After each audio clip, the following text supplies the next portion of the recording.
स्वागत है आपका ड्रीम 11 प्रेजेंट्स क्रिकेट धमाका और एक और धमाकेदार मुकाबला आपसे कुछ देर पहले क्यों कुछ क्षण पहले ही चेन्नई के चेपॉक मैदान पर खत्म हुआ और एक लाजवाब यहां पर मुकाबला देखने को मिला दोनों टीम्स के बीच, जिसमें केकेआर ने मारी बाजी और 188 रन का टारगेट यहां पर था एसआरएच के सामने। बड़ा मुश्किल टारगेट था, शुरुआत से मालूम था कि इस टारगेट तक पहुंचना बड़ा मुश्किल काम होगा यहां पर। और हालांकि खराब शुरुआत के बाद भी कहीं ना कहीं सनराइजर्स हैदराबाद ने शानदार बल्लेबाजी की और मनीष पांडे ने जिस तरीके से बल्लेबाजी की, लगा कि शायद यहां से ये एसआरएच की टीम थोड़ा एक उलटफेर कर दे या फिर यहां से केकेआर को हराने में कामयाब हो जाए। लेकिन एक लाजवाब मुकाबला कुछ देर पहले यहां पर देखने को मिला और 177 रन बनाने में कामयाब हुई 5 विकेट के नुकसान पर 20 ओवर में और 10 रन से ये पहले मैच में जीत मिला केकेआर ने।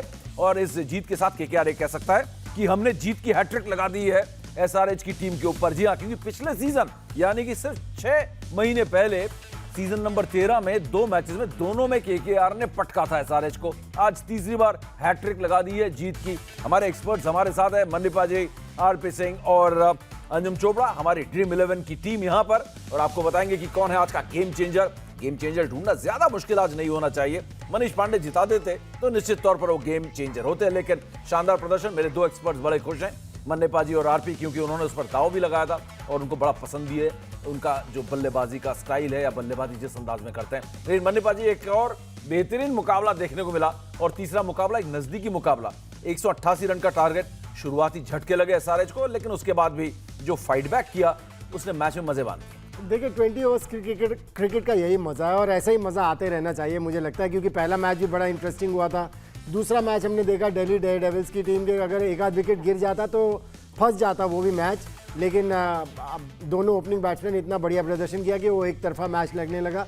आज का भी मैच ऐसा लगने लगा कि एक तरफा हो जाएगा, लेकिन जिस तरह से मनीष पांडे ने बैटिंग की और बेस्टो ने बैटिंग की, लड़वा दिया मैच को। सो हम यही देखना चाहते हैं 20 ओवर्स की क्रिकेट में, एंटरटेनमेंट एंटरटेनमेंट एंटरटेनमेंट। बिल्कुल एंटरटेनमेंट, फुल एंटरटेनमेंट यहां पर मिला।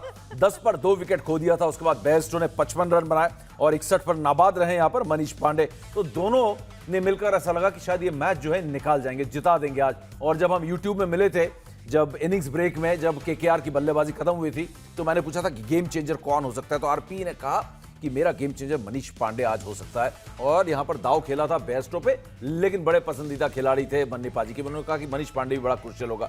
लेकिन एक नजदीकी मुकाबला, और अगर बेस्टो रुक जाते यहां पर, मनीष पांडे तो नॉट आउट रहे 61 पर, आरपी बेस्टो रुक जाते तो यहां पर एक बड़ा जो स्कोर, एक बड़ा टारगेट था, उसको पार कर सकते थे आज सनराइजर्स हैदराबाद। बिल्कुल, काफ़ी करीब तो पहुंच ही गए थे। और जैसी बल्लेबाजी की जॉनी बेस्टो और साथ में मनीष पांडे ने, ज़बरदस्त।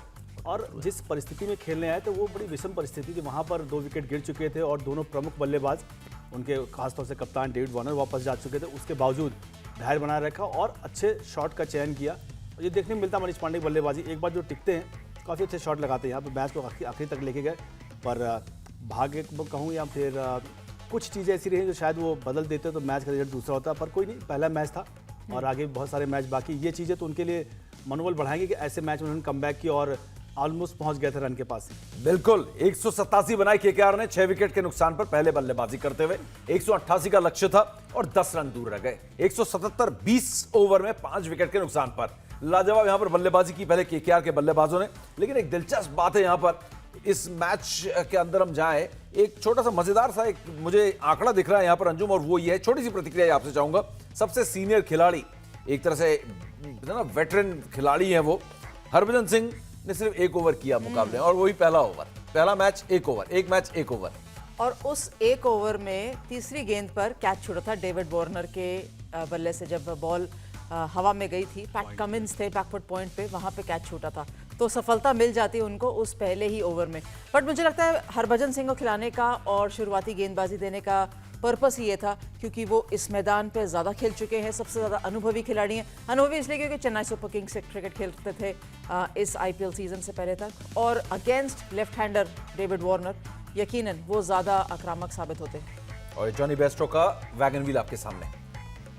क्या कहेंगे इस बल्लेबाजी के बारे में? मुझे लगता है अगेन जो 21 या 25% ऑन साइड पे रन हम जॉनी बेस्टो के बल्ले से देख रहे हैं, वो खास तौर पे इसलिए क्योंकि वो खड़े होकर शॉट्स लगाना ज़्यादा पसंद करते हैं और हल्का सा भी जब गति मिलती है गेंदबाजों से, प्रसिद्ध कृष्णा से की गेंदबाजों से गति मिली, पैट कमिंस की गेंदों से गति मिली, उसको वो ऑन साइड के क्षेत्र पे शॉट लगाने में कामयाब लगते हैं। और स्ट्रेंथ है उनकी, विकेट कीपर है ना, तो विकेट कीपर के लिए खास बात होती है वो ऑन साइड पर ज़्यादा स्ट्रांग होते हैं और जॉनी बेस्टो ने भी आज उस चीज़ का फायदा उठाया। वाकई में मैं स्कोर कार्ड भी देख रहा हूँ, 55 रन 40 गेंदों में, जिसमें 5 चौके और 3 छक्के लगाए।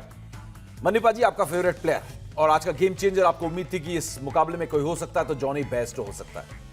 अगर वो खड़े रह जाते तो ये मैच जीत जाती हैदराबाद की टीम, और मुझे इसीलिए उन पर भरोसा है क्योंकि वो बढ़िया शॉट्स लगाते हैं, अच्छी बॉल को भी बाउंड्री के पार ले जाते हैं। और जिस तरह से अंजू बता रही थी कि ऑन साइड के ऊपर ज़्यादा शॉट्स खेलते हैं, वो मेरे ख्याल से वो जो शॉर्ट आर्म जैब करते हैं ना, वो उनका बड़ा पसंदीदा शॉट है। और वो आप तभी खेल सकते हैं उस तरह का शॉट कि अच्छी बॉल्स को भी आप जब बाउंड्री लगाने की आप में क्षमता होती है तो अमूमन उसी तरफ जाती है। बिल्कुल। और ड्रीम 11 में आज क्रिकेट धमाका में कौन है गेम चेंजर, ये भी हम आपको बताएंगे, किसने सबसे ज्यादा फैंटेसी पॉइंट्स लूटे हैं। लेकिन अभी फिलहाल हम बता दें आपको कि बल्लेबाजी के लिहाज से थोड़ी मनीष पांडे की बात करना भी बहुत जरूरी है। और आरपी, अगर मनीष पांडे की बात करें, आप हमारी टीम के कप्तान भी है इस फैंटेसी 11 के, लेकिन मनीष पांडे ने जो बल्लेबाजी की है, थोड़े हमेशा सवाल मनीष पांडे पे रहते हैं, लेकिन लाजवाब। जहां पिछला सीजन छोड़ा, करीब 450 रन उन्होंने बनाए थे सीजन 13 में, अच्छी शुरुआत यहां पर मनीष पांडे के लिए।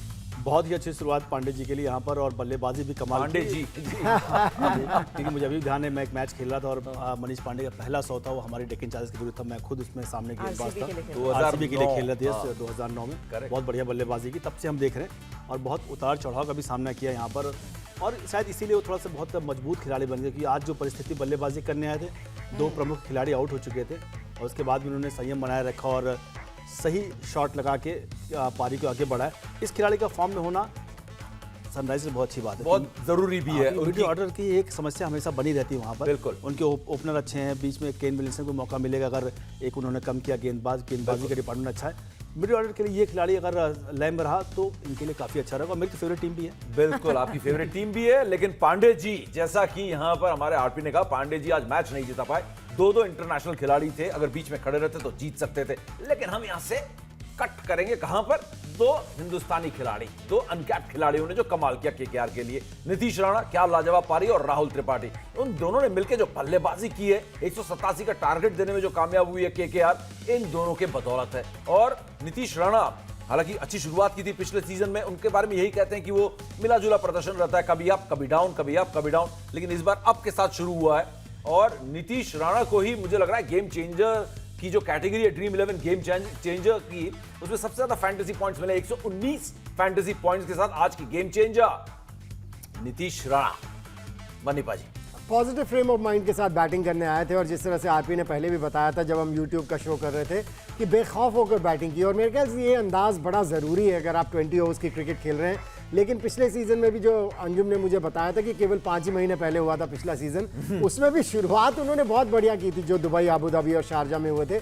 लेकिन उसके बाद कहीं ना कहीं शायद प्रेशर में आ गए या क्या हुआ, वो कंसिस्टेंसी नहीं दिखा पाए। सो केकेआर की टीम तो उम्मीद कर रही होगी कि जिस तरह की उन्होंने शुरुआत की है इस सीज़न की, उसको बरकरार रखे आगे आने वाले मैचेस में, तो फिर वो जो पिछले साल टॉप 4 में आते आते रह गए थे, वो कमी पूरी कर देंगे इस बार टॉप 4 में लाके। तो आज के पहले गेम चेंजर 119 पॉइंट्स के साथ हैं नीतीश राणा, लाजवाब पारी खेली। लेकिन दूसरे गेम चेंजर कौन है जो गेम को वाकई में चेंज कर सकते थे? बहुत नजदीक ले आए, लेकिन गेम को चेंज तो नहीं कर पाए, लेकिन फैंटेसी पॉइंट्स उन्होंने खूब लूटे। मनीष पांडे, अच्छा, आई थिंक ब्रिलियंट। मैं समझती हूँ कि ये ऐसा खिलाड़ी है जिन्होंने भारतीय टीम से भी जब भी खेला है एक अच्छा प्रदर्शन किया है। यकीनन बहुत ज़्यादा मौके नहीं मिल पाए, कंसिस्टेंटली मौके नहीं मिल पाए मनीष पांडे को, बट और जो कॉन्फिडेंस, जैसे आरपी बता रहे थे कि जिस अंदाज में वो बल्लेबाजी कर रहे हैं मिडिल ऑर्डर में, मुझे लगता है इट्स जस्ट दैट कॉन्फिडेंस। ये उस जोन में है जहाँ फेयरलेस क्रिकेट खेल रहे हैं, इनको पता है अपनी गेम के बारे में, क्योंकि लगातार घरेलू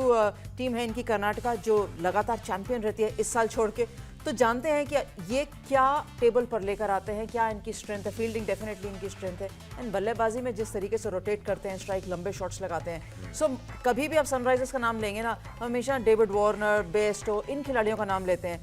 जो अनसंग हीरोज रहते हैं वो है मनीष पांडे या राशिद खान। आई थिंक मनीष पांडे का बहुत अहम रोल है सनराइजर्स हैदराबाद की टीम में। तो पांडे जी हैं आज के दूसरे गेम चेंजर, और तीसरे गेम चेंजर है त्रिपाठी जी। आरपी क्या कहेंगे इस बारे में? आरपी ने बड़ा एक मजेदार नाम दिया कि पांडे जी, तो अब त्रिपाठी जी हैं आपके तीसरे गेम चेंजर जिन्होंने 80 फैंटेसी पॉइंट्स आज अर्जित किया है। वो भी एक बढ़िया बल्लेबाजी की, और बहुत जो हमने पहले भी अपने चैनल पे बात की थी कि बहुत फियरलेस क्रिकेट खेली उन्होंने, और ये इनका अंदाज भी खेलने का है। जब पुणे के लिए भी खेलते हैं तो इसी तरह बल्लेबाजी की, और डोमेस्टिक मैंने इनको देखा इसी अंदाज में खेलते हैं। यहाँ पर को गेंद देखा और बड़े शॉट लगाने में, और पर अच्छी बात यह है कि आप थोड़ा फ्लेक्सिबल बैटिंग ऑर्डर को भी आप उनको खिला सकते हैं, और ऊपर भी खिला सकते हैं, नीचे भी खिला सकते हैं।